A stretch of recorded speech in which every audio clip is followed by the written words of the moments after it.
बनने चले थे चीन के दीवाने, अक्ल आ गई ठिकाने। मुइज़्ज़ू के विदेश मंत्री सॉरी बोलने अब आ सकते हैं भारत। मालदीव के विदेश मंत्री मूसा जमीर इस महीने भारत का दौरा कर सकते हैं। खबर आ रही है कि दोनों देश जमीर की यात्रा को अंतिम रूप देने के लिए कूटनीतिक रूप से संपर्क में हैं। सूत्रों के हवाले से खबर है कि मूसा जमीर अगले सप्ताह की शुरुआत में भारत आ सकते हैं। यदि ऐसा होता है तो मालदीव में चीन समर्थक राष्ट्रपति मोहम्मद मुइज़्ज़ू के कार्यकाल का ये पहला उच्च स्तरीय दौरा होगा। इस दौरान भविष्य के दौरे, ऋण राहत और रक्षा सहयोग पर चर्चा हो सकती है।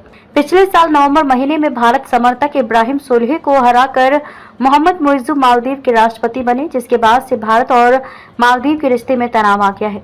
मुइज़्ज़ू भारत के साथ रक्षा और सुरक्षा सहयोग को सीमित करने के लिए काम कर रहे हैं। विशेष रूप से भारतीय सैनिकों को मालदीव से बाहर करने के मुद्दे पर दोनों देशों के बीच तनाव और भी पैदा हो गया।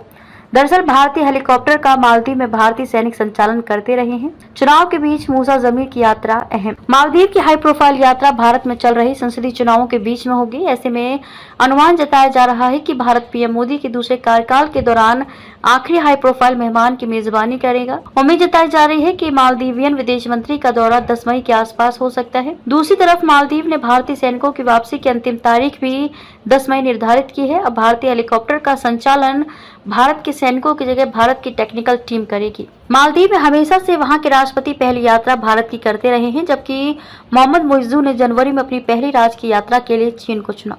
उन्होंने अपनी यात्रा के दौरान बीजिंग के साथ कई समझौतों पर हस्ताक्षर किए और बाद में चीन से मुफ्त रक्षा सहायता के लिए एक और समझौते पर हस्ताक्षर किए। मालदीव कर सकता है भारत से उदारता की मांग। उम्मीद जताई जा रही है कि इस यात्रा के दौरान जमीर अपने समकक्ष एस जयशंकर के साथ मुलाकात करेंगे और साल के अंत में मुइज़्ज़ू की भारत यात्रा की संभावना पर चर्चा कर सकते हैं। मालदीव के अधिकारियों ने पहले दावा किया था कि उन्होंने शपथ ग्रहण के तुरंत बाद नवंबर में मुइज़्ज़ू की भारत यात्रा का प्रस्ताव रखा था। कयास लगाए जा रहे हैं कि जमीर मालदीव की लगातार सरकारों द्वारा लिए गए ऋणों के पुनर्भुगतान में भी भारत से उदारता की मांग कर सकते हैं। इस दौरान दोनों देशों के बीच रक्षा और सुरक्षा सहयोग को आगे बढ़ाने के तरीकों पर भी चर्चा होने की संभावना है।